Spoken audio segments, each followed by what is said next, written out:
Guys, Mike here, head trader at True Trading Group, and on July 16th, we're not quite dead yet, okay? A video I made yesterday, I gave you guys a little bit of insight onto how I go about adjusting my trading when we are going into a slower market, because I said yesterday that I was starting to see some signs of that like lull summer type trading. We had a couple of slow days recently as of late. Like yesterday was a slow day, Friday was a slow day. So I talked about in my video yesterday about, just some ways that you can go about adjusting your risk, adjusting your profit expectations, and managing your position size and everything when things do slow down in preparation in case we really start to get into like slow down summer trading. But today there was action. Okay, there was action. The only thing that you're seeing is that like it's not 10, 15 different stocks that are giving you these really good moves. It's, maybe 4 or 5. So you've got to be a little bit more selective with the stocks that you go after. You got to be a little more selective with the setups that you attack. Really focus and look for those A+ setups, not allow yourself to get sucked into or waste your time and attention on a poorer quality setup. Okay, because APRN today, signed a deal there with Beyond Meat. They're going to start to offer Beyond Meat in their food packages, or their food plans as an option. Will now have Beyond Meat, and that got the stock moving. It was a fundamental catalyst for the stock.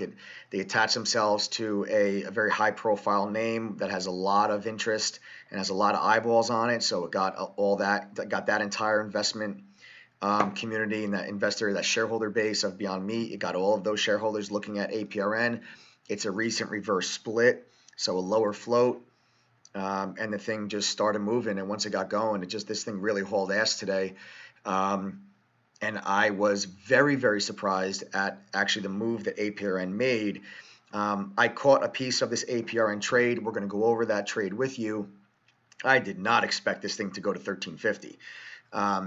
So in hindsight, I left a ton on the table on APRN. I caught just a piece of this move. I'm still happy with the gains on the day, but man, I left a lot on the table, and I'm okay with it. And that's what I'm going to discuss with you the most, is being okay with missing this huge move, because I came into the day with a very small watch list. I only had like 3 or 4 stocks that I was really even looking at, really 3 that I was really only looking at off the bell. So I yesterday was slow, Friday was slow. The video I made yesterday, I was kind of already getting my mindset into that slower type action. So I came with the day very conservative, and not expecting a lot. I was going to be quicker to take profits. I wasn't looking for all day runners.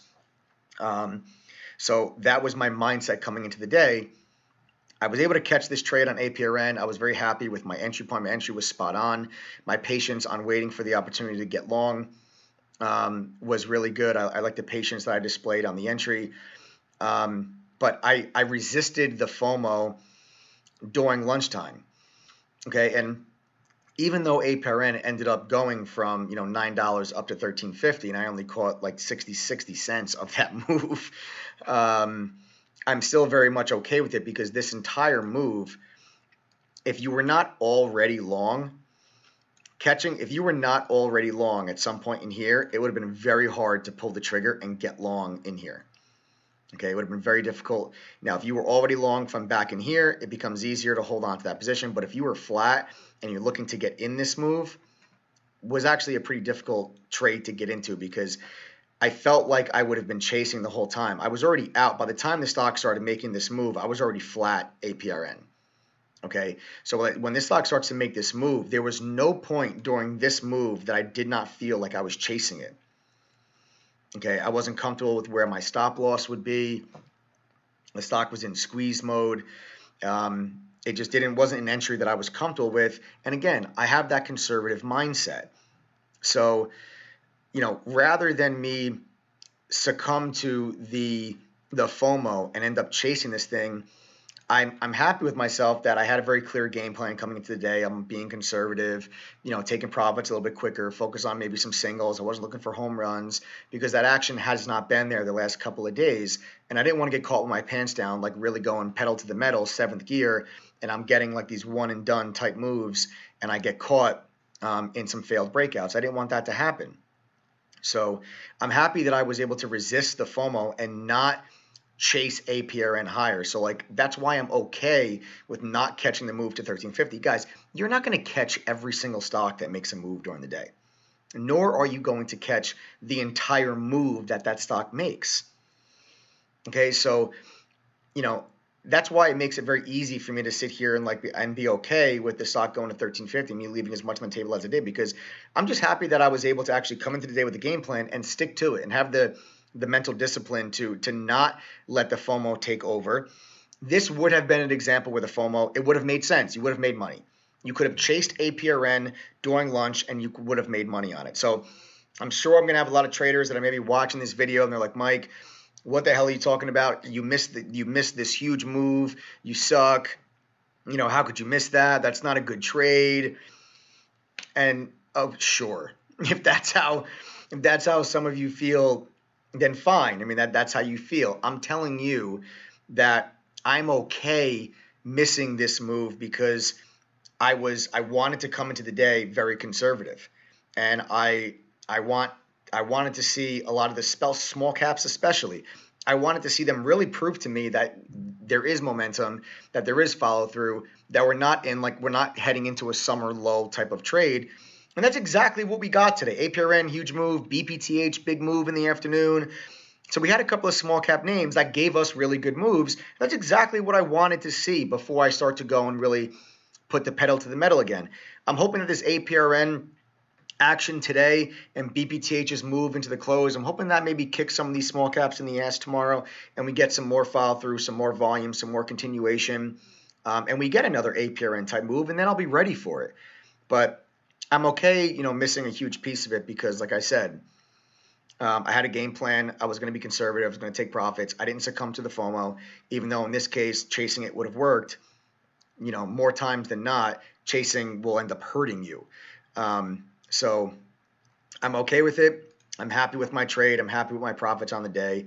It's not a huge day, but I was red yesterday, so I'm happy to lock the green day today and just kind of keep things moving. So let's get to my actual trade, because it literally, like when you go back and you look at the chart, it's like, man, I caught like that much of the move. It's ridiculous. Like I caught that move. Okay, that's the move that I caught. And then when you pan this out, it looks so insignificant. I mean, look at it looks so, it's like itty bitty little piece of that move. But like I said, guys, I'm okay with it. So let's zoom this in and let's talk about the trade setup.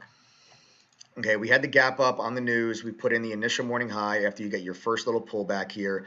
We then break through that initial morning high on a real nice volume bar. Okay, this is when I started to pay attention to APRN. This is when it really got my attention. Okay, I wasn't focusing too much on it at the bell, but that move really got my interest. And then I waited for it to establish a high. I drew out my Fibonacci retracement level. And what I start to notice is that we start to get support kick in right at the 38.2 Fibonacci level, which lined up with the trade line. And then as I look left, you can see the trade line is what came into play and then push this thing. We got a nice little pop right up through the high of the day. Then we come in, that trade line starts to hold support. And look at this support here on this trade line. I mean, it's literally almost to the penny, the support level on this trade line. So I went ahead and I jumped in long right there at $9.02. I'll take you to my trade announcements on the day, guys. Here you guys can see, this is my IMRN trade. I took a tier 1 trade in IMRN earlier this morning, and I ended up stopping out of that trade. But it was just a tier 1. It was 25% of the position, so I started the day with a little loss, and then I came right back and brought myself back into the green with a full-size position trade on APRN. So here at 10.14, you guys can see I'm long APRN at 9.02, stop loss of that 870 area. So there's the entry point, my stop loss on the trade, guys, right down here at this previous support area where the 38.2 fib met the trade line. That's my stop loss on the trade. And then you can see this trade line just continues to hold. We get a trade line VWAP crossover. Okay, right here you get that trade line VWAP crossover where the yellow line crosses up, over, and above VWAP. And then you get, again, support, support, and just push this thing right up through to a new high. And I just started peeling my profits off. I took 25% of the position off at 927. I sold half my position at 960. Okay, so right here is where, right here actually was where I sold, right there is where I sold half of my position. Okay, from the 902 entry, there's half the position off at 960. And then I got shaken out. This is one hell of a tail. That's one hell of a pullback. And I got shaken out of the last 25% of my position. This very high volume pullback that broke through those, two different support levels that I was looking at to potentially hold to see if we got follow through. So I got shaken out down on this tail.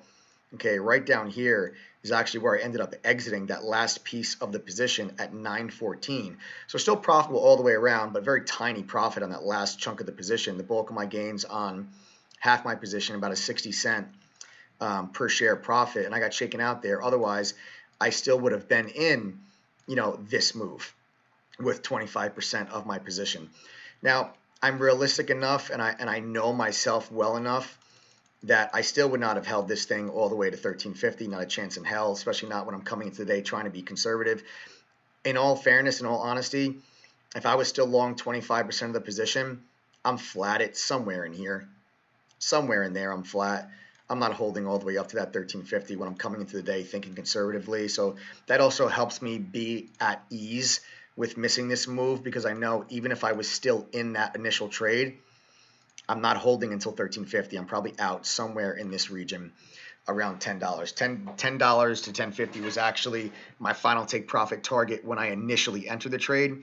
So if I got it, I would have taken it off the table there anyway. So that's why I'm okay. That's why I'm okay with the trade that I made and the trade that I didn't make. Okay, so I'm happy to come out of the trade green. And I'm just happy that I wasn't, I didn't get sucked into the FOMO and I didn't chase this thing higher. Okay, even though it would have worked this time, I would have made money. I really try to practice not letting FOMO win and not chasing, because it will hurt you more times than it will reward you. That I can guarantee you.